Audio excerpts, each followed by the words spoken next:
All right, welcome back to Micro-Digressions. This is Spencer Case. I didn't do an episode in February. This might be the biggest gap between episodes ever. I had one, I think, in the middle of January. And the reason was I was revising my book on patriotism that's back off at the editors. It's put in so much work. I really didn't have time to do an episode. So sorry about that, everyone. I'm going to try to keep to the regular schedule from now on. But hopefully, when the book comes out, you'll see that it's worth the effort. I've got Gordon Barnes today as my guest, and we're going to be talking about this book, Applied Epistemology: An Introduction. I got this for free at the APA. I put in my Nice. name. If somebody didn't pick up the last copy, it would be mine. And Mm, lo and behold, nice. I got it. So why don't you just tell me about this book and why you wrote it and what you're hoping to accomplish there? So I was thinking about applied epistemology, and I had written a little dialogue on applied epistemology on topics like testimony, expertise, cognitive bias, things like that. And I was thinking about the idea of using real life stories, not just to illustrate philosophical problems, because sometimes people use a story to illustrate a problem or illustrate a position. But I thought if this is really applied epistemology, why not use a story and do the philosophy with the story?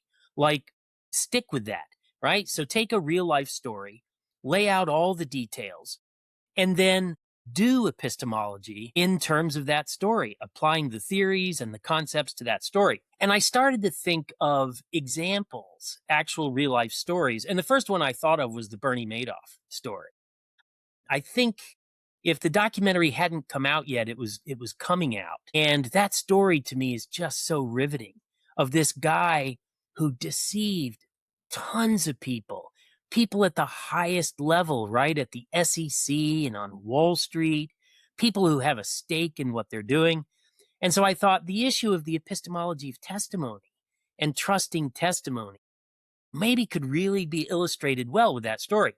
And then I started to think about other stories, like when I was thinking about disagreement and the epistemology of disagreement, I thought of what is to me the extraordinary friendship near the end of his life between Francis Collins and Christopher Hitchens, right? Two guys who had had really vicious debates about religion at times. And then at the end of their life, they become friends. They seem to come to respect each other, but they don't change their minds at all. So I just started to think, boy, this could be a book that would be genuinely applied philosophy, where you don't just use the examples as illustration, but you do philosophy through the examples.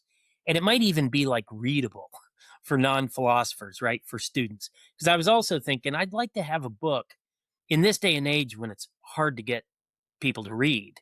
I'd like to have a book that they actually want to read. So the purpose of the book is to show people philosophy isn't just abstract and practically irrelevant. And to not just claim that, but demonstrate it. I'm going to show you how in your daily life, there are philosophical questions, real philosophical questions.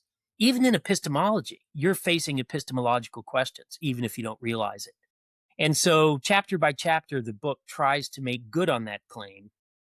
So that's the basic idea. I want to, before we delve into some of this, clarify a bit what you mean by applied epistemology, because I was thinking about this as I was reading the book. It's definitely readable. It definitely shows how epistemology is relevant to daily decisions and this sort of stuff. Is it really applied epistemology? Here's what I'm thinking of. There was this applied ethics move in the 70s, like starting with the original Philosophy and Public Affairs.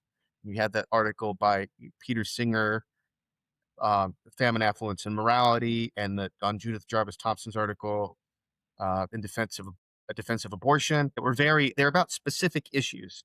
So what applied meant in an ethics context is that we're looking at particular ethical issues. Yeah. This book isn't really about that, right? Because the chapter isn't like, if it were strictly analogous to that model of what it is to apply, then the chapter would be like, should we think that 9/11 is an inside job? Should we think that Yeah. a lab leak happened? but it's not. It's about general matters that have implications for these things. Good. All right, that's a good point. You're right. There's a disanalogy there. There is. You're absolutely right. There's a disanalogy. And maybe in part because, but I don't know if this is true or not, there aren't salient issues in applied epistemology in the same way as there are in applied ethics, or not ones that we care about in the same way. I guess when I try to think off the top of my head, when you think about applied ethics, you do have topics: abortion, physician assisted suicide, right? Things like that. In applied epistemology, I'm not sure that there's a perfectly analogous set of topics like that. You're right. Now, in one way, where I do cross over into doing what you're right would be really applied epistemology, might be when I weigh in on things like trusting economists, right? So it might be the parts, and I hadn't thought about this. There might be parts of the book where I do exactly, you're right, applied epistemology. But it might be the sections where I cross more into specific issues, like, right, I've got an axe to grind with economists. So I sort of really raise questions about how trustworthy is that discipline. And so, but you're right, a lot of the time, it certainly isn't applied in the same way applied ethics was applied. That's right. Now, it is applied to specific cases that I take to be representative of a class of cases. But there's still a difference. Yeah, I have to agree. So it's more like applying theoretical epistemology to particular cases. So there is application in that sense. But you're right. And I'm going to think about, because that's a good question. Are there topics in applied epistemology that are really analogous to the topics in applied ethics? And I'll have to, maybe misinformation, conspiracy theories, and I do have chapters on those. But you're right. It's at most a mix of some of it's just applying theoretical epistemology to particular cases and showing how you could do that, which is different from applied ethics in a way. And then some of it might be analogous, but it would be in sections, or like when I talk about conspiracy theories.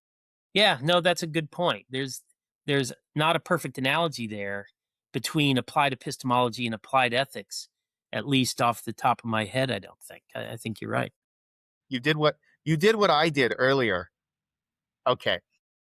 Let's delve into the issue of trust. And I guess there are two chapters, one about trusting people generally, one about trusting experts, but they're quite related topics. And it's very interesting, but I guess my reaction to these topics is like it's just so domain specific that it's hard to come up with any generalities about it. Like, should I trust, well, you know, what kind of experts, what kind of people, what kind of interlocutors? And it just feels like the you can give the principles at a certain level of abstraction, but all the work is being done by the nitty-gritty details of the circumstances and stuff. At least that's kind of my takeaway from this. What do you think? Good. So here is where thinking about testimony for me played a big role in changing my views in epistemology.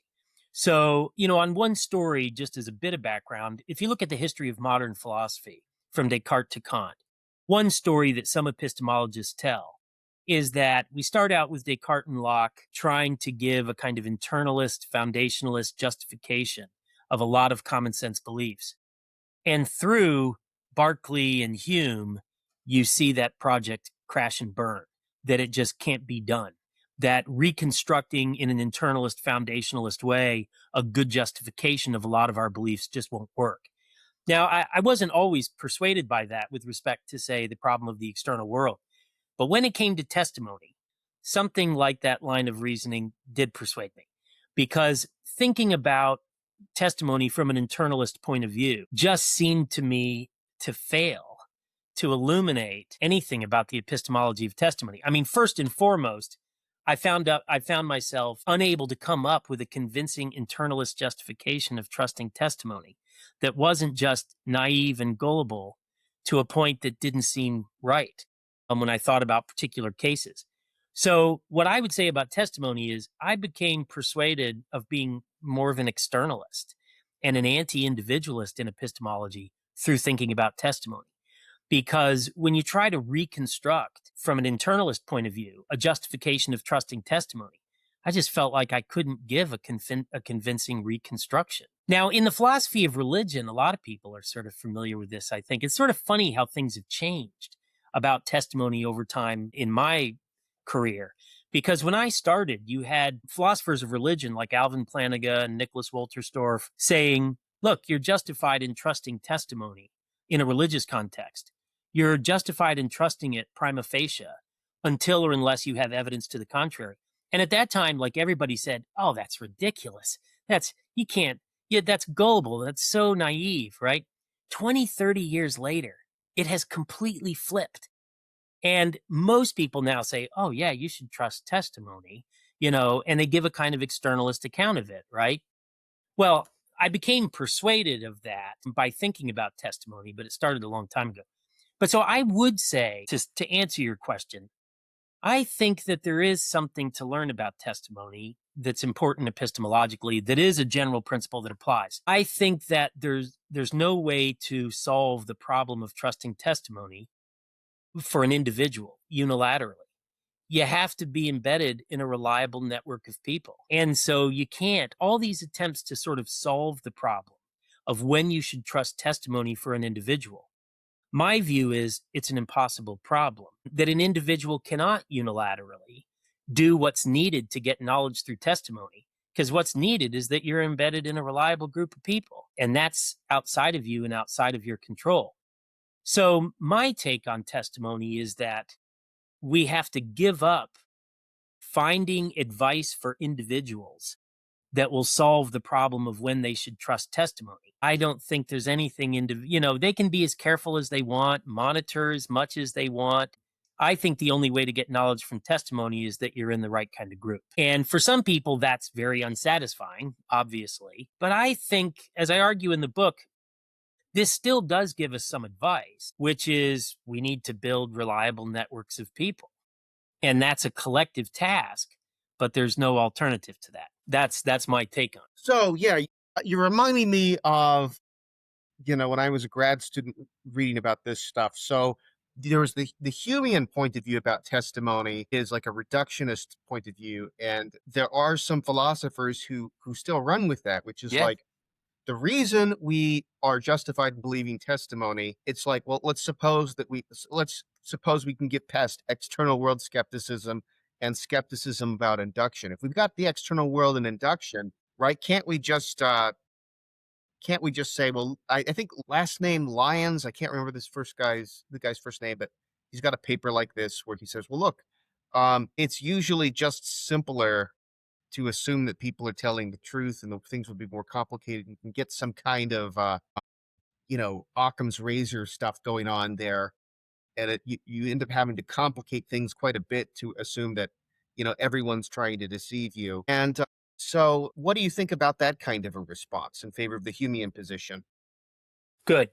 Yeah, there's a ways you can go with that, I think. I do think there's a ways you can go with that. At the end of the day, I still worry that once we take into account the possibility of not just the possibility, but the very salient, relevant possibility of being in environments that include a lot of deception, then my intuitions are that in some of those cases, people they certainly don't have knowledge, even if they're trusting testimony because it's the simplest explanation of all the data they've got, including the testimony itself. I still find that my intuitions are that given the close relevant possibility of environments with a lot of deceivers, that you don't know. So, but that's just a kind of, externalist intuition, I suppose. My other worry is that, and again, it probably takes into account the possibility or existence of social environments like that there are, especially if we take into account a lot of recent psychology, right? That people have an interest in selling us on what they want us to believe, whether it's true or not. If we bring that into the picture, then I think that there are explanations of what people say often that are just as simple, given all the data, but involve them saying things that are false quite a bit. But I'd have to make good on that argument. There'd be a lot more I'd have to say there, because I don't think I think it's still somewhat of an open question. There are still arguments for the Humean view and for monitoring, right? There's some really good papers where people have pointed out that we do, in fact, subconsciously monitor people for signs of deception in an everyday conversation or whenever we read. So people used to say it was implausible to even think that we were doing all this monitoring. But there's some reason to think no, we actually are. So I think you could go some ways toward defending a Humean view. But at the end of the day, I suppose my intuitions are still that the environment matters, at least for getting knowledge. Maybe there's a weak kind of responsibilist justification that you could have on a Humean basis. But my intuitions now are, if you want knowledge, I think you got to be in the right environment. Yeah. What about justification, though? Right? Because if knowledge hangs on truth, then obviously you've got to be in the right environment. But justification, can you? I think people could be justified even though they're being systematically deceived. If I'm in a chemistry class as a pupil in the Soviet Union and like they're like Lysenkoism or whatever, dialectical materialism, like how do I know? Yeah. How would I know? What could you do but trust what your teachers are telling you in a situation like that? Yeah, good. Absolutely. And there, I decided to focus on knowledge throughout most of the book, precisely in order to distinguish questions about knowledge from questions about justification in that sense. Because I agree, especially depending on what, conception of justification we have in mind. But there's clearly a conception of justification, a kind of responsibilist or evidentialist conception, according to which I agree, I think those people are justified in their beliefs. Absolutely. And there are important and real distinctions to be made between justified and unjustified beliefs in that internalist sense. So I'm inclined to recognize that there is an internalist conception and sense of justification. And I think that whether we should be satisfied with justification or really want knowledge probably does depend on the context and the stakes involved. And that in some cases, a lot of what I discuss in the book, we have reason to want knowledge, not just justified belief. But yes, I agree. I think that there is a sense of justification in which you could have a justified belief in an internalist sense with respect to testimony. And even if you're being deceived, right? That evil demon cases give you that. Yeah, I agree. And at that point, if we're working with that kind of justification, I agree with you that the justification of belief in testimony is going to depend on the nitty gritty details of the context, right? I agree with you when we're talking about justification of that sort. I don't think there are going to be general principles. I'm inclined to agree. I think that's right. I think that when it comes to getting knowledge from testimony, and that sometimes this matters, the environment matters, and we need to be in the right kind of environment. But yeah, I wouldn't want to deny, and especially in examples like the one you gave, I think there's an important sense in which people are rationally justified, even when they're being massively deceived. Yeah. On a certain level, I'm not sure I accept the primacy of knowledge as the epistemic good, right? Like I think there's getting it right. There's true beliefs, which I guess is like one component of knowledge. And then there's this justification, having a good reason for what you believe. And it seems to me that the things I value about inquiry are either getting it right or having good reason to believe something. And I think those are sort of distinct values. They're both valuable, and I think trying to reduce any one of them to the other is pounding a square peg into a round hole. As far as knowledge, though, I guess when I think about the value of truth and I think about the value of having reasons for what I believe, I'm not sure I have a clear intuitive grasp that knowledge is this third thing that I should really care about a lot. That doesn't just reduce to my concern for those two values. But a lot of people seem to think knowledge is the primary thing. Maybe it's the majority of you. I don't know. Good. Yeah, good. No, and that's a great debate. Absolutely. So here's an argument for knowledge mattering. I mean, first I'll say, I agree with you that, especially when it comes to what is in any sense in our control, up to us what we can do. I mean, there's an argument for caring most about justification along these lines, right? Justification is something that is to some extent up to me.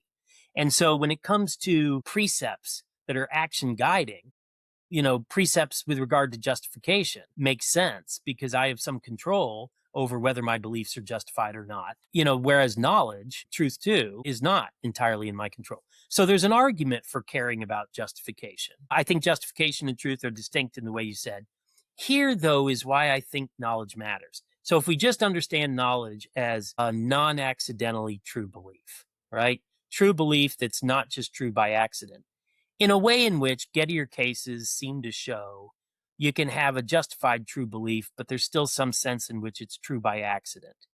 If we think of knowledge as non-accidentally true belief, I think we should care about knowledge for the reason that Plato articulated in the Theaetetus, right?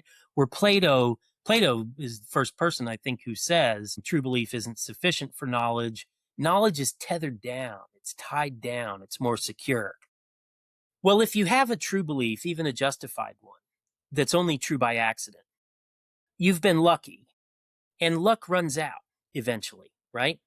So I think the reason to care about non-accidentally true belief is that over the long run, forming beliefs in a way that are not just accidentally true, over the long run is going to get you more truth, more true beliefs. So suppose that we do want true belief, but we want true belief in the long run over many cases. And I think when we focus on that, we want true belief in the long run over many cases. And that means we want methods or processes that get us true beliefs that are not just true by accident. I think there's a place for the importance of knowledge for that reason. So that's why I think, for example, that the examples people give of what they think are lucky true beliefs that still constitute knowledge. So there's some great examples like this where people say, look, I can describe a case in which I'm just lucky to have a true belief, but I still know. I think one of the examples goes like this, right? I have a colleague who is sort of a psychopath, and he wants to poison my drink. I have no idea of this, but one day he wins the lottery. And so he doesn't poison my drink, but just because he won the lottery. Otherwise, he would have poisoned my drink. Do I know that my drink is, free of toxins? And the claim is, yeah, I do know that. But was I lucky to have a true belief? Yeah, in a way I was lucky.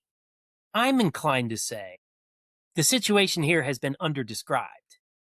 Tell me how often this kind of situation has occurred or will occur or is likely to occur for you.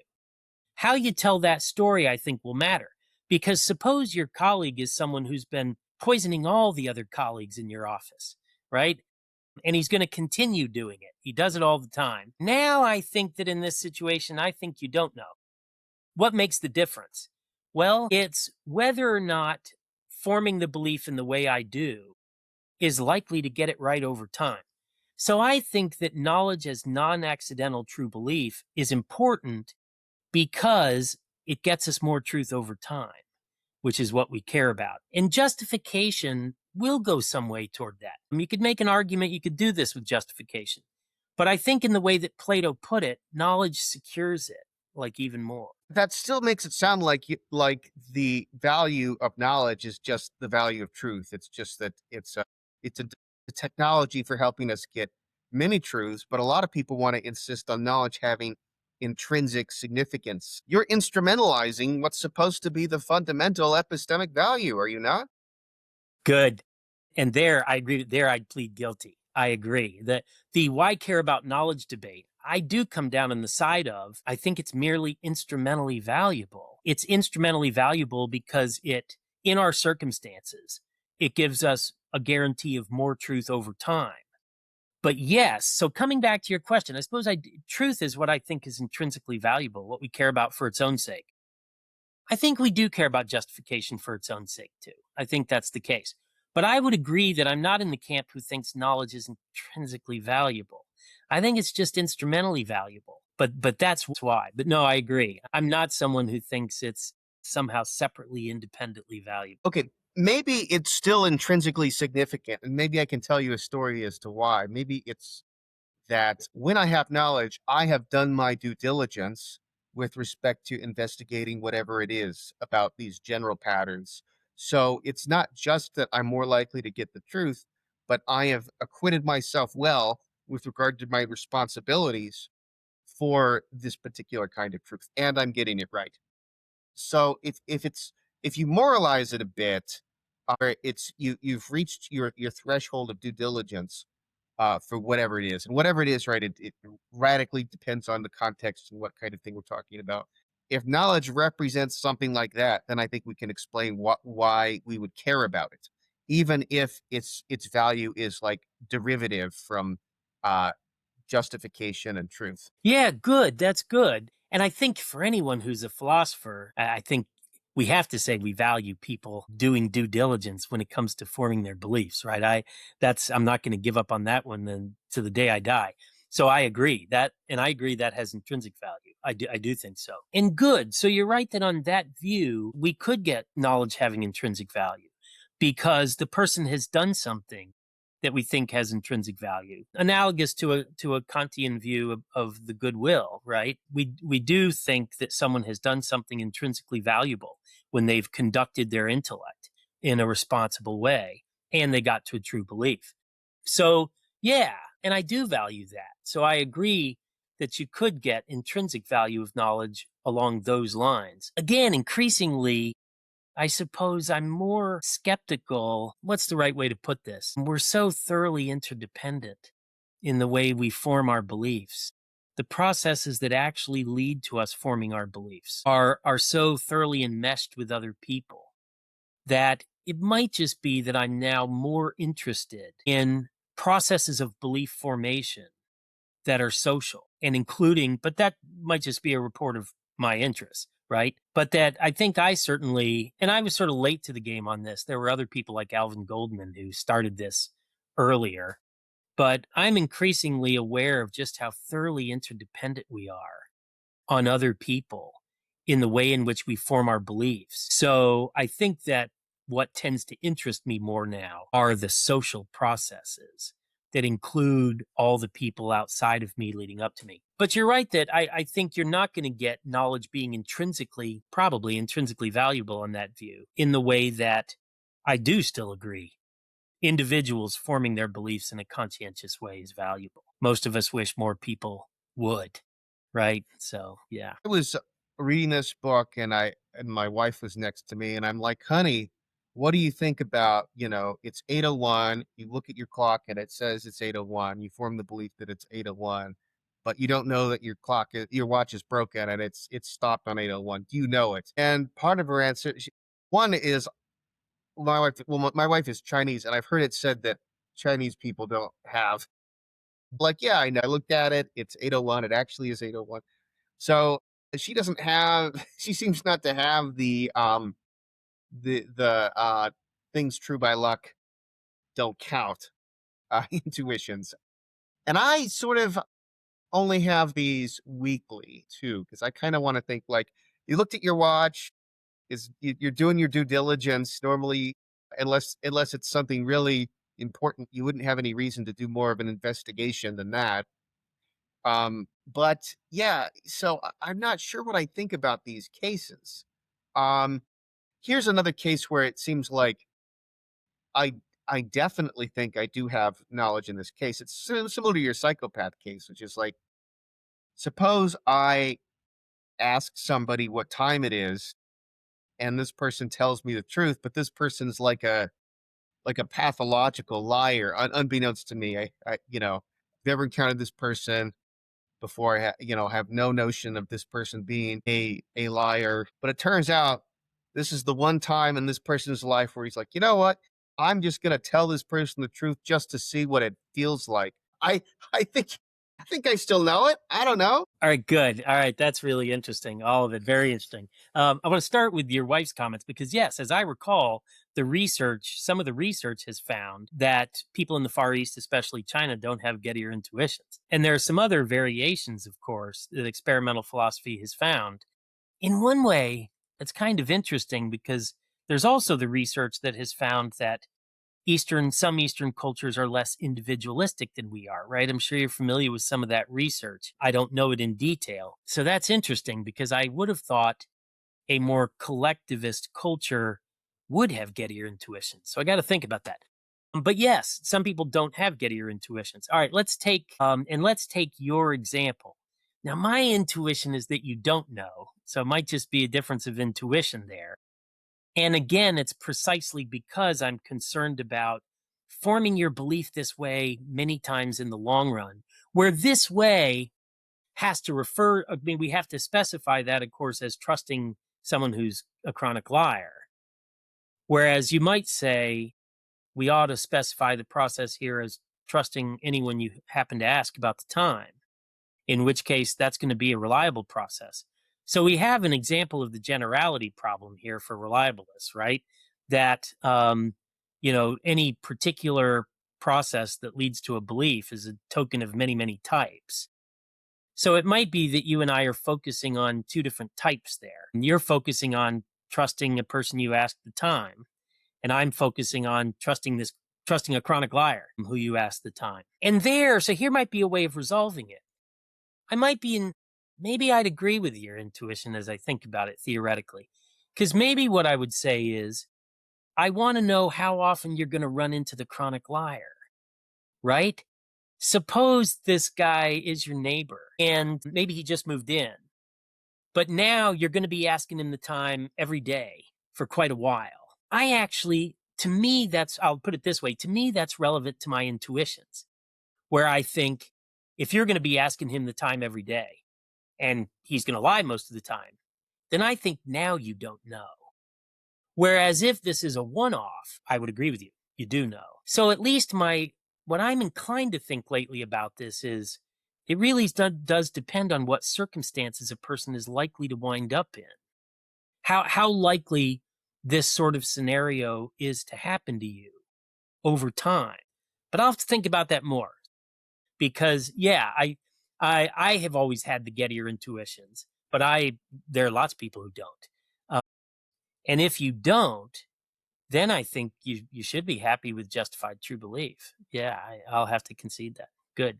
But I'm going to think about that example more and let that stew a bit. So I was having this thought about your emphasis on reliable networks, and I have this worry that there are all sorts of ways in which reliable networks can have their reliability enhanced by having some very, very, very unreliable people in the mix, you know.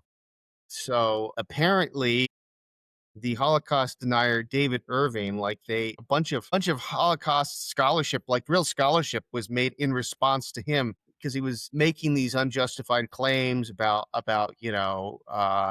how crematoria work and stuff like this. And Skeptical Inquirer did an investigation to a bunch of his claims. Okay, uh, so this person is very, very unjustified, probably deceived a lot of people, but also galvanized people to rebut his claims. It's sort of, there's like an epistemic equivalent of a worry I have about consequentialist accounts of virtue. Like, you can imagine someone who is so bad that he inspires a lot of resistance to his bad causes. Like, allegedly, Bull Connor was like this, the notoriously racist public official, and I forget what position he occupied. I think it's public security officer or something in Birmingham, Alabama. Like, ended up alienating a bunch of people from the segregationist cause because he was just such a jerk. So it seems like those character traits led to some good consequences, but I don't want to call the guy virtuous for that reason, right? And so I wonder if there's like an epistemic counterpart of this problem of, like, you can imagine someone with crazy bad beliefs improving a network. So it seems like one's contribution to the quality of the network can't be what we're interested in when we want to know about the quality of this person's, beliefs on an epistemic level. Wow, great. Yeah, that's really good. Very good. All right, because first, of course, what I do want to say, and it might seem paradoxical, but I am a fan. I think it's a good thing for networks, cognitive networks. At the very least, I think it's a good thing for them to have dissenters. I think they need dissenters. Dissenters play an important role of just this sort. They make people think, they make people come up with better reasons for their beliefs, better justifications. They increase the quality of the network as a whole. So I want to say that I think dissenters, and it's very important to me that that's even when they're wrong, even when they're mistaken. I think that it's wrong to not want dissenters. I think now I'm would be the first to agree you don't want too many of them, right? But I think dissenters are good for a cognitive network, sometimes indispensable for a good cognitive network. All right, but you're right, this raises potentially a paradox, a kind of paradox, because certainly in cases like the ones you mentioned, certainly I don't want to give a positive evaluation of the beliefs of some of those dissenters, right? If the theory implies that the crackpot is epistemically justified, that's not right. Good. So here, having a variety of epistemic concepts, different desiderata, probably is important if I'm going to defend the sort of view I hold. In other words, to have a concept of justification that's more internalist and deontological, that will enable me to say that person is not justified in their beliefs, but they play a role that increases the reliability of the network as a whole for everybody else. Because yeah, so that this is, I think, probably clearly a good argument for needing a concept of internalist deontological justification. Because yeah, that's an evaluation we want to make, that the dissenter in many of these cases is not justified. But I do think, one of the stories I talk about in the book, and it comes from an article, someone else's article, but I forget offhand the author. But the story of peptic ulcer disease and how in the 1950s, a guy published an article saying, so there were two competing hypotheses, right? One was that it was caused by bacteria. The other was that it was caused by excess acid in the stomach. And in the 1950s, a guy published an article saying no bacteria can survive in the acid in the stomach. And it shut down that line of research entirely. And so for decades, everybody just pursued the acid theory because they just took it for granted that this research published in a good journal was clearly right. Turned out it was wrong, right? It was completely wrong. And during this time, there was a doctor in Greece who started prescribing antibiotics for people with peptic ulcer disease, and it was working. And of course, everybody said, well, he's a crackpot. And then it turns out two people won the Nobel Prize, right, for discovering, bacteria cause peptic ulcer disease. And I think there are a lot of other cases like that, where having a dissenter is very important for the health of an epistemic community. But you're absolutely right. If I had to say, well, then their beliefs are justified too, that wouldn't be right. So good. So at this point, I'm going to need another concept, a more internalist, deontological concept of justification. I agree. In order to say, all right, that person's beliefs aren't justified. And Well, then I guess, maybe how about this? There's having justified beliefs, and there's being a good epistemic citizen of, and maybe we can soften this apparent paradox about these cases of thinking. And you mentioned this nicely ties into something you say later in the book with conspiracy theories. You don't actually have to believe the conspiracy theory because it often functions as a kind of skeptical hypothesis. And you can use that skeptical hypothesis to motivate productive lines of questioning without actually sabotaging your own, epistemic well-being. So we could imagine, we can imagine the possibility of an epistemically responsible Alex Jones. That sounds paradoxical now that it's rolled off my tongue. But what I have in mind is somebody who pursues conspiracy theories like, hey, I'm not endorsing them. I really, truly am just asking questions, not pushing an agenda, but I just want to inspire deeper thought about the foundations of our beliefs. And maybe there's a way you can get the best of both worlds there. Boy, that's well said. I absolutely agree. Exactly. And of course, we do this as philosophers, now that I think about it, when we say, for the sake of the argument, let's see how good an argument could be made for this view. What's the best possible argument for this view? Where the one of us is saying, look, I don't accept this view. But we ought to figure out what's the best possible argument for it, the objections.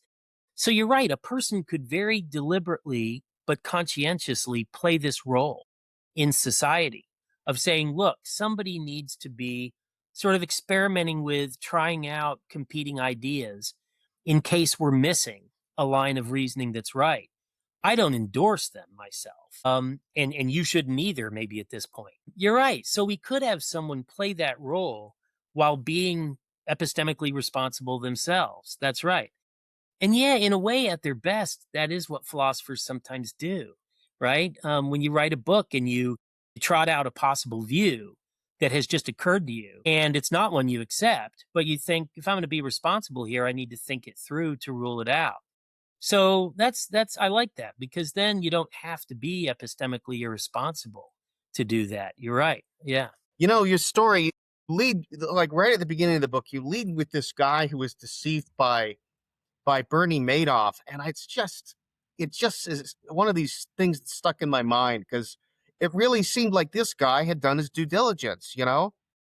This guy because he didn't just hear one thing and then this was a guy who owned like a health Whole Foods like grocery store, sold it, made $1 million in a completely honorable way, heard about Bernie Madoff, checked and looked at that he had been evaluated by the right agencies and had a good reputation and stuff, looked before he left, invested his money, and just got completely shafted. And I just thought, oh man, that's just such a terrible thing that happened to this guy. And I'm sure many other of his victims too. Yeah, that's absolutely right. It's a striking story. And to me, it also illustrated I've seen some research that shows that in a society, you probably know this research better than I do, as social trust increases. So you go through a period of time where social trust goes up. And at the same time, as it gets really quite high, the number of people who figure out ways to exploit it also starts to go up. So the people who lie and deceive and manipulate and con, that number goes up as the amount of social trust in society goes up. At a certain point, you start to get more and more deception in society. Social trust starts to come back down again because people are getting screwed, right? And eventually, and at that point, the number of people who try to exploit social trust also starts to go down because they can't get away with it as much. And the last I saw the research, it looks like we go through boom and bust cycles like this. And so people like the Bernie Madoffs of the world, as a society gets in certain ways more healthy, they're like, man, life is good. People are really trusting now. I can step right in and make money fast. And they get good at it, right? They get very adept, some of them, at deceiving, at managing to get by all of our monitoring and guards. So that's what was really shocking about that case. But it also seems to me, I mean, you've probably seen the research about people who have the dark triad of traits. They exploit a lot of sympathy in society for marginalized groups, right? Is that like narcissism and what's the dark triad? Yeah, so narcissism, I think maybe psychopathy, and I forget what the other one is, but it's a trio of traits that's bad, right? Clearly. And what some research has found is they will find ways to exploit sympathy with victims. So they will, as people get more sympathetic with and concerned about groups of people who have been victimized by society, dark triad types see an opportunity and they step right in and they exploit that sympathy for their own gain. There's sort of an epistemic version of that in people like Bernie Madoff. And it seems to be a recurring problem that we need to figure out how to address if we can, right? Because they clearly spoil the party for everybody else. Social trust greases the wheels of cooperation so well that it's a disaster when we lose it, but we lose it because this group of people who come along and exploit it. Yeah. Here's a dark thought, which is which is I mean, psychopathy is terrible, but it is obviously evolutionarily adaptive for a small number of people, or it wouldn't be passed on. If we just went through through a space of, I don't know, 100 years where nobody trusted anybody, maybe it's like there would be no empathy norms to be parasitic on, and maybe psychopathy would just disappear. But it would, of course, be disastrous for you'd have to be a disastrous upfront cost to get rid of it, I suppose. In the meantime, Yeah. absolutely. A similar thought that I had recently that I found dark was, if you think about the ways in which, so if you believe in group selection, right, which I think a lot of people now do, that if something favors an entire group of people, it will be selected by nature. Any group of people having a subset of its population that can be subordinated or even enslaved. So you have a source of slave labor. It seems that's going to benefit any group that has a subset like that.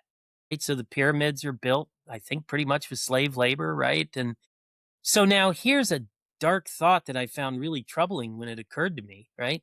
What if a trait for being somewhat submissive has evolved in a subset of the population because groups of people who had a subset like that, they had a source of cheap labor that enabled them to produce a crazy, so they're going to outcompete groups who don't have this subset. I shared this thought with one friend, and one person said, well, why is that a dark thought? And I said, well, because they're going to suffer a lot, because they're going to be abused. But yeah, you start to wonder if there are traits like that that evolved because they, in some way or other, were functional for the whole group. I don't know what to make of that. But yeah, for me, that's a dark thought. Yeah, same thing. It's like, I hope that's not the case, but I don't know. I've been thinking about this boom bust epistemic cycle you were talking about. It's very interesting. And it made me think that the highly individualistic, autonomy emphasizing kind of view that you might associate with like Descartes. If this view is right, like that, what would be wrong with that point of view is generalizing to think that it's appropriate at every part of this cycle. Because at a certain kind of cycle, if you're at right when the bust is happening, or if you're at the beginning of it early on, you might just have yourself to rely on. You might have to do, maybe this was actually quite appropriate to try to do something like this skepticism purge that Descartes was attempting when the neo-Aristotelian scholasticism had overextended and it was time to get some fresh ideas in. This is a great time to just sort of purge your mind and try to base everything on what you know. And what's wrong with that is that, well, after you've done that, then you need to start building up trust again, and you can no longer remain in that kind of model of trying to base everything on the evidence that's immediately available to your mind. And so the mistake would be thinking that that kind of an epistemic stance is appropriate at all times or something. Yes, absolutely. I agree. What might be the appropriate stance might depend on where you are in the cycle. Absolutely. Because if you're at a point in the cycle where you don't have many exploiters, then you have the opportunity to gain lots of information through trust, and you don't run the risk of much deception. Whereas if you're at a point in the cycle where you have lots of exploiters and deceivers, then it makes sense to step back and say, I'm not going to trust much at all because the risk of deception and false belief is so high. But it really might vary with where you are in the cycle. And there's some other interesting research on a related question that is about when you should have multiple lines of inquiry in scientific research. They've done computer models of this. And what some of them seem to show is very early in a program of research on any particular question in science, it's good to have many lines of inquiry running. In a way, just because you don't know which ones are going to pan out yet. So you don't want to squash, you want to have lots of lines of inquiry. And that means no one is trusting just one interpretation or explanation as the right one, right? As research goes on and you get well-established results, you don't need as many lines of inquiry, right? You might say early in the research project, it's kind of good not to have too much trust in what someone else says at least not if it's going to shut down a second line of research. But later on in the research, when you have established results, you should trust the results and not have too many lines of it. So there too, it seems like literally where you are in the progress of knowledge is relevant to how trusting or not you ought to be. I think that's right. Have you ever read Michael Polanyi's Personal Knowledge, that book? A long, long time ago, and probably not all of it. But I remember I had a colleague years ago who was a big fan of Polanyi. But so I have, but it was a long time ago. I just remember that he was talking about this sort of stuff, that like there were in the 50s, there was he mentioned some scientists who would bring forward, like evidence that contradicted the theory of relativity, or parapsychology, enthusiasts would produce some evidence in favor of, some kind of mind reading or extrasensory powers. And the scientific establishment just like, nope, not going to listen to this. And that sounds dogmatic and bad. Conceivably, it is, even in these cases. But if you think about what the danger of too much open-mindedness could bring, I mean, just look at the comments in any website, and what would completely overwhelm a consensus. And you see the need for authority and exclusion too. Yeah, absolutely. That's right. There's no doubt about it. I mean, and that highlights how, trust is a way of accessing a lot of information and a lot of knowledge. And so to be completely open-minded in a way that clearly involves not trusting, right? In a way, it runs the risk of shutting yourself off to lots of information and knowledge. And that's why, absolutely, it's such a mistake. If there's a lot of information, a lot of knowledge out there to be had, being completely open-minded in such a way that you don't trust any particular view is going to shut you off to lots of knowledge. You're going to wind up not knowing a lot of things you could know. That's absolutely right. So, yeah. And there too, I think there's room for a division of labor in a good epistemic community where we can have some people kind of do some of that doubting for us. And I like this idea that most people can be trusting in a good epistemic community and things will go well if we just have sort of a little shop of doubters, so that when mistakes have been made, somebody catches them, right? If we can have that kind of epistemic division of labor, I like to think we could have the best of both worlds, where most people can get lots of information through trust, but the whole network can remain running well because it's got a group of double-checking doubters. All right. So now the $64,000 question: where are we on this cycle, if there is such a cycle? Are we in a stage where we need to be doubting, or are we in a stage where we need to be not doubting, or is it, as I fear, so domain specific that it's hard to say anything general about it? Yeah, boy, that's a good hard question. Wow, that is the $1,000,000 question. In some ways, for reasons I only talk about a little in the book, but have worked on elsewhere, I think that we're at a stage where a lot of us need to be a little more doubting than we have been. Certainly in a context in which we have large groups of people who have an interest in convincing people of certain things that support their tribe independently. The reasons, at least, are independent of truth to some extent. And so I do think that under conditions of polarization and conflict, there's reason for everyone to be a little less trusting, a little more doubtful. So I'll give you an example, right, that someone gave recently in something we're working on together. Sanford Goldberg, in a recent paper, I guess, he said, I had a conversation with a progressive friend the other day, and I mentioned to this friend how much global poverty has been reduced over the last couple decades, that it's been drastically reduced. It's an incredible accomplishment. And Goldberg said, this friend told me that was false. He said, that's not true. And this friend said, because if that were true, I would have heard about it. Yeah. And Goldberg found this troubling. And I think that does highlight the problem, right? It is a fact. Goldberg's right. There's been a startling and wonderful reduction in global poverty. But if people get to the point where they trust their network so much that they never stop to doubt or question, I think that's not a good thing in the current context. Now, I don't think we should all be skeptics, obviously, because there's still a lot of very important knowledge and information to be had. So, but I guess I do think we're at a point where there is a lot of exploitation and deception, and some of it by people who are well intentioned. They don't see themselves. In this case, there are a lot of people who don't see themselves as deceiving, but I think they're, conveying misinformation.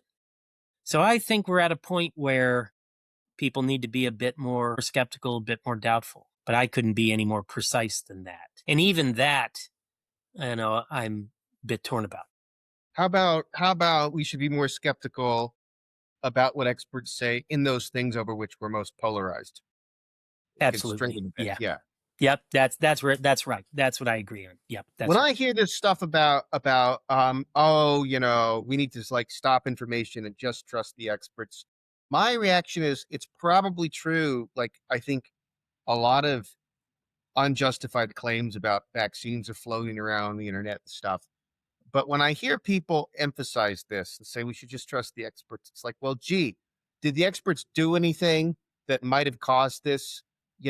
Like there's just this trust us, don't listen to people who doubt us. They're making mistakes. They are making mistakes, but you've made mistakes that make their mistakes kind of predictable. And there's not a lot of responsibility taking for that kind of thing, it seems to me.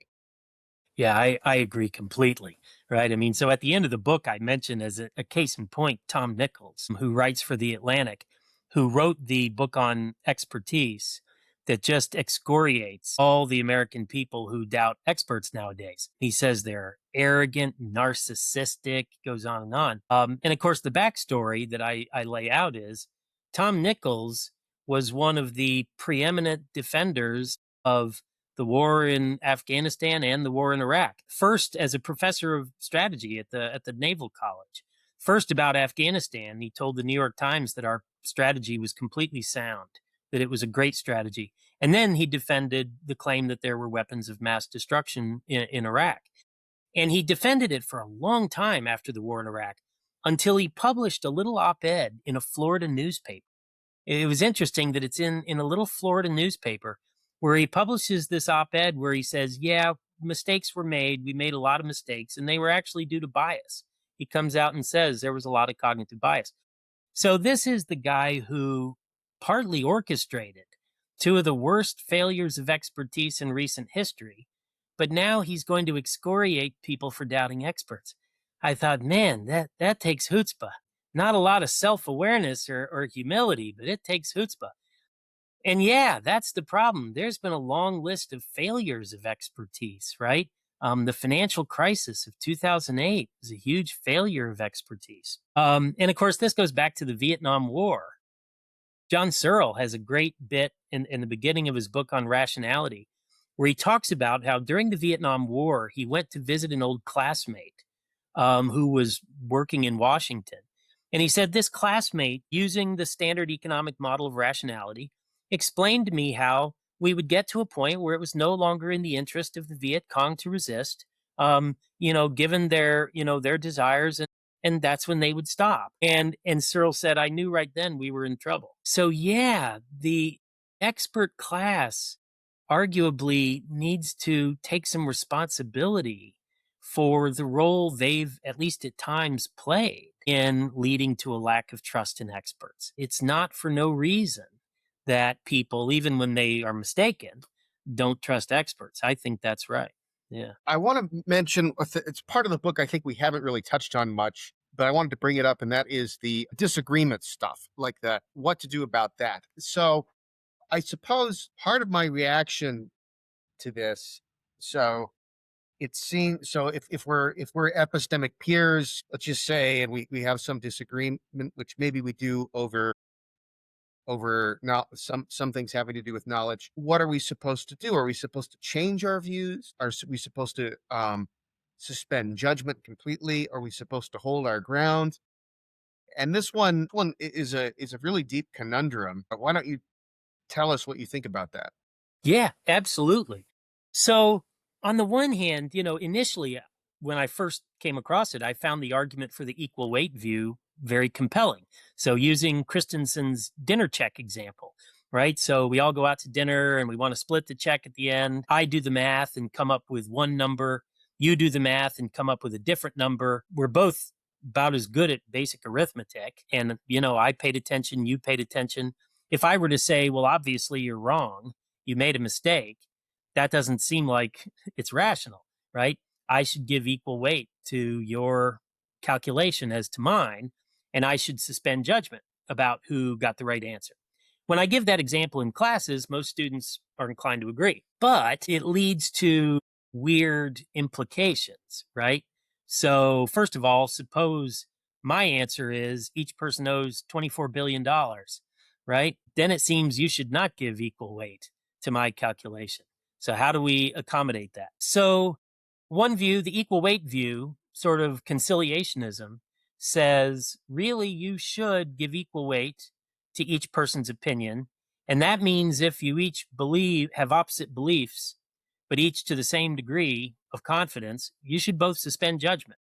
On the other hand, what's sometimes called the steadfast view says, no, it's permissible for you to continue to maintain your belief and to the same degree of confidence in the face of disagreement. You don't have to give up your belief. To get straight to there's kind of an old objection to the equal weight view that doesn't seem to have gotten a lot of circulation, but some that I still find compelling. The objection is just right now there is disagreement amongst equally well informed, thoughtful philosophers about the equal weight view. So if you hold the equal weight view and you apply it to the current circumstances, you should not hold the equal weight view, right? In the current circumstances, it is self defeating, it's self undermining. Now, one reply that at least some people have given to this is, well, this doesn't show the equal weight view is false.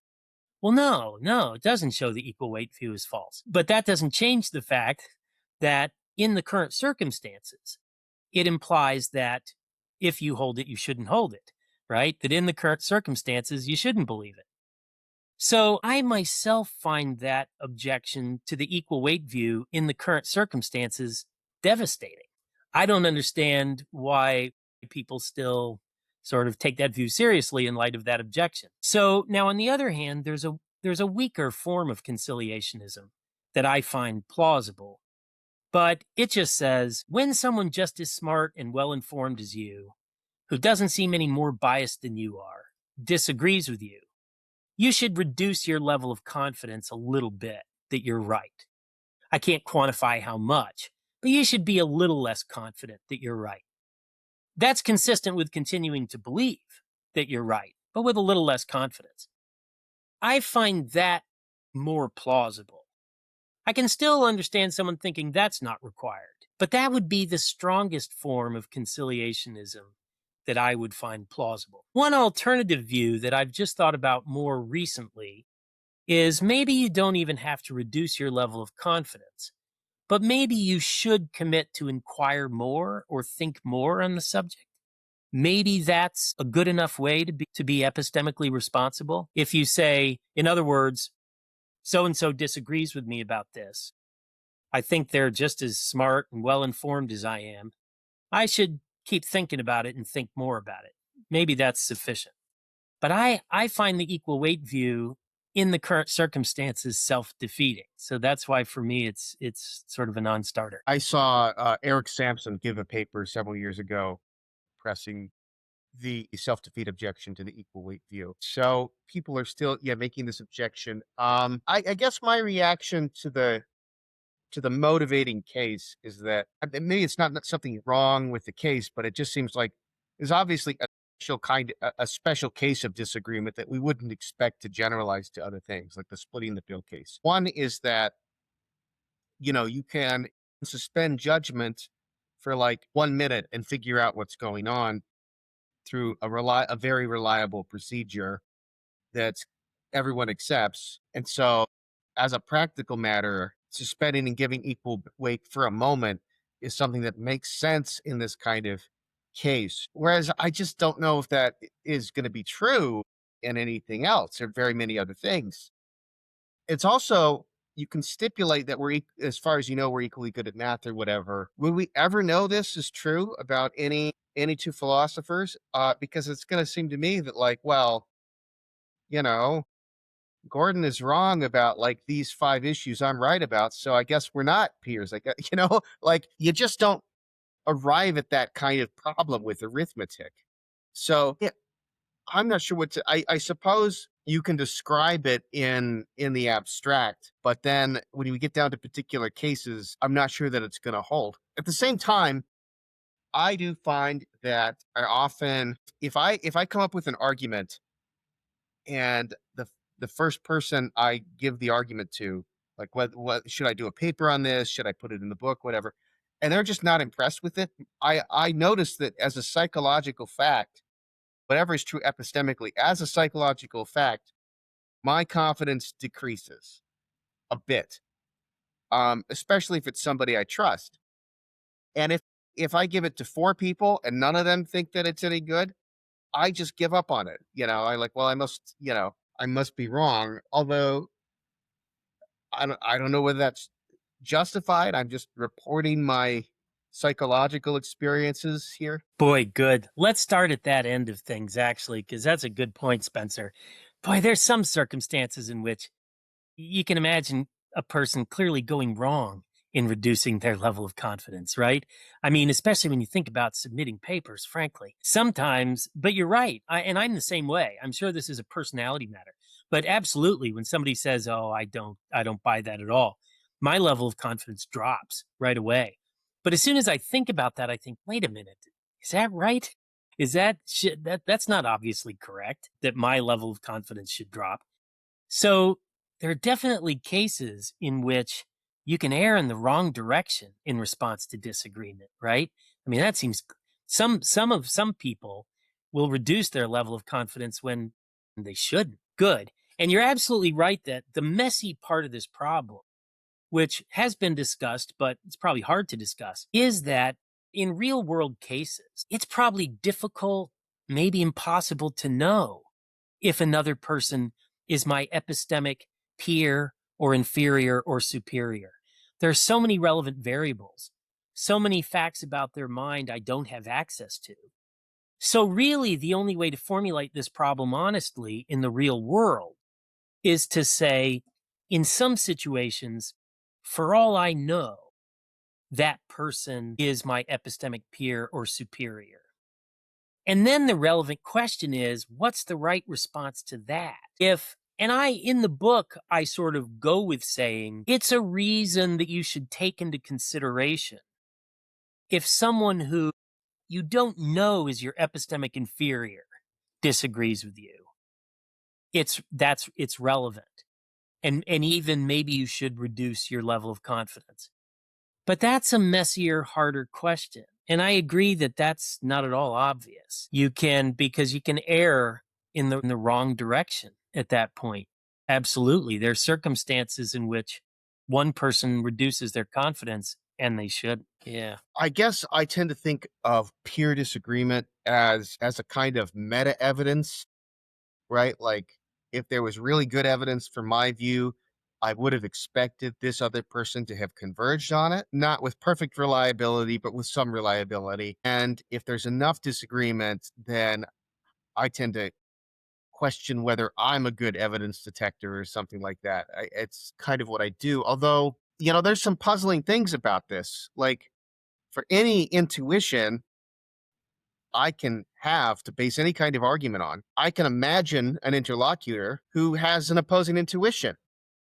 And in fact, given the variety of personalities in philosophy, I know with perfect certainty that such a person must exist. People have defended all kinds of insane views. So what does it matter whether I actually talk to the person or not? Why should that affect my confidence at all when it's already sort of built in? I already know that there's going to be disagreeing intuitions, and I'm staking out mine. Whether I talk to the person who has a disagreeing intuition or not, what kind of evidence is that? It's puzzling. Yeah, I agree. No, that's right. I agree. And the possibility of imagining an interlocutor who disagrees. That is, it's ubiquitous. And now we're going to get the ramifications of being a conciliationist now are going to be really widespread. And that does make me think lately, especially as I've thought about this, and there are a couple other people who've written good stuff on this, I think, but it does incline me more to think that what we ought to focus on is maybe in response to disagreement is maybe less what a person's belief or confidence should be and more how their activities of inquiry should proceed. Because it might make sense. There might be good reason in the face. I think there is good reason in the face of disagreement to say we should continue to adduce reasons and arguments and share them. You should continue to try to convince those who disagree with you to see where that goes. You should continue to listen to their reasons and arguments. But that might be enough to be responsible epistemically without having to change your level of confidence at all, I wonder. Yeah, that's a good point. That's a good point. Although if your confidence is perfectly high, you're not gonna continue inquiring because you've arrived, or if your confidence is too low, you're not gonna continue inquiring because you've given up on the whole research project. So yeah, I'm not sure what to say about that. I guess my hesitation is partly due to, does this person know something that I don't know? I feel like I'm less likely to revise my opinion if I consider the same things they've thought of and I know where I stand on those things and I'm unmoved by it. So I do you think that the impulse towards conciliationism persists, or do you think it's strengthened or weakened when you consider that when you discover that you have all the same evidence? Because I mean, I know that's supposed to be stipulated, but in practice, you don't know whether they've considered the same things. So if you've thought, so for me, like if I realize that I have I have thought it through, I know the evidence on which they're basing their opinion, I'm more likely to stand my ground in that case. I'm less likely to stand my ground where I'm just not sure what their first order evidence is. Okay, good.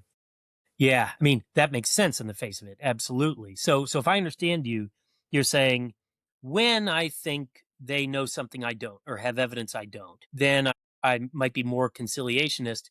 Once I know that we have exactly the same evidence and they disagree, I'm less inclined to be conciliationist. Good. And on the face of it, I think that makes sense. I think the additional worry I have, though I wouldn't have thought of this before or I not articulated it, is I guess down deep, I do wonder if there's evidence or reasoning that is difficult or impossible for a person to articulate.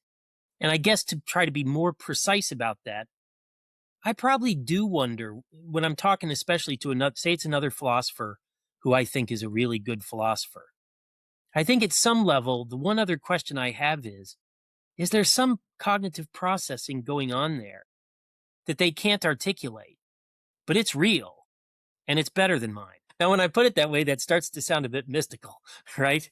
Like do do do do. But at some level, I suppose, and it might also be because we do know now that there's a lot of cognitive processing that happens below the surface of consciousness, right? There is a whole lot of reasoning that's happening below the surface. And it certainly seems possible that some people have unconscious processing that's better than others. And so I suppose that's the other worry I have. But I don't know if that's a good reason or not. Because otherwise, I'm very sympathetic. The way you put how you approach disagreement seems reasonable to me, right? As long as it's possible they know something you don't, you have reason to think, I need to keep hearing this out. Once you both just respond differently to the evidence, why should you worry about theirs being different from yours? I see what you mean. Yeah. And yet, if it were like there are a billion other people who have exactly the same evidence and they're totally unmoved, then I would begin to think like, oh my God, am I the crazy one here? How could you not think that at that point? Agreed. Absolutely. See, I'm with you there. And that's a core, boy, at moments like that, you feel a little bit crazy. And I know what those are like. So yes, that's right. That is when you definitely think, all right, maybe I'm missing something here. The sheer number of people. And especially now, if at that moment I find out that their beliefs are not independent, right? They've all sort of come from the same source. then I'm back more where you are and my worry goes away. But when they're relatively independent and many disagree, yes, at least psychologically, I start thinking, all right, I might be missing something here. And that might be rational too. That's right. Wonder whether your network, social network, sort of externalism has anything to say here. It must, right? Because you wouldn't want a network full of people who are like standing their ground no matter what. You'd want a network where there are a few people who are sticks in the mud about dissenting views, and they're very hard to bring to the middle, but they're not maybe absolutists about that. And then you would want other people who change their mind more rapidly, but you wouldn't want everyone to be sort of spineless in this way, like either. So I wonder if there's a way to model what the right distribution of dispositions is in this area. Boy, that's a great thought. I agree. I think that's right. And that is where one reason I have liked non conciliationist views to some extent at least is precisely the research that shows that groups are better at solving problems than a lone individual, which is really striking, right? So, where there's a right answer to a question that we agree there is a right answer, you can even take the smartest person out of a group and the remaining group will still outperform their erstwhile smartest member. All right, but the way that works, what the current research seems to show, is that it works because when somebody in the group has the right answer and they can articulate to the rest of the group why it's the right answer, they can often persuade the rest of the group. At that point, you're right that a conciliationist would just stop, right? A conciliationist would say, well, the rest of the group disagrees with me. I should just suspend judgment. And then the process wouldn't work. So, precisely for the process of groups getting to the right answer, yeah, we don't want people to all be conciliationists because groups are more likely to get the right answer if the one person who has the right answer argues for it in the face of the disagreement. Yeah, so I think about the movie 12 Angry Men, right? You have the one dissenter who ends up persuading everyone, but notice that he's just like, well, I don't know, let me explain what I'm thinking, and then each time somebody articulates goes over the argument for the prosecution, they're like, wait a minute, that's not as good as I thought. So you're right that maybe the fundamental thing is not confidence levels. It's something more overt. That seems right, actually. Yeah, I increasingly think that's right. And especially if we look at processes of inquiry that are collaborative and social, how we conduct ourselves in the thinking and arguing and inquiry is probably what matters more. And of course, our level of confidence will affect that, but they are distinct. We can sort of separate them, and that's come up a couple times. Same with our sort of conspiracy theorists who just do it for the good of the group. They don't have to believe it. We can have people who continue to give arguments, and that's the important thing, independently of their level of confidence when there's disagreement. Gordon, I think that's all the main questions I wanted to ask you about this. Anything we didn't get to that you wanted to talk about? No, I don't think so. That's great. This was really fun. I appreciate your having me on, Spencer. It was fun to talk about this stuff. It's fun to do philosophy with you. And just, this is how I love to do it, just to think open mindedly and see where it goes. That's the best. So thanks for having me on. I really appreciate it. All right. So your book is Applied Epistemology, and you've got another book that was a dialogue that I made a note to myself to read and then never got around to it, unfortunately. What's that called? That one's called How Do You Know? How do you know? Okay. Does it cover a lot of the same themes? It does. It does. A few topics are different, but it's mostly the same. But it's a lot of it has even more specific and political and moral content. So in that way, like it talks about the debate about vaccines and autism and things like that. But the topics are mostly the same. Okay, awesome. Well, I think this is indeed a very accessible book, and it really does highlight how epistemology matters. It's a not some abstruse topic. It's interesting that maybe we've gotten to that by fixating on the most extreme forms of skepticism, like, can I believe anything at all? Or can I believe anything at all about the external world? It's really hard to find a practical angle to questions like that. I think maybe there is one, but you really have to do a lot of work.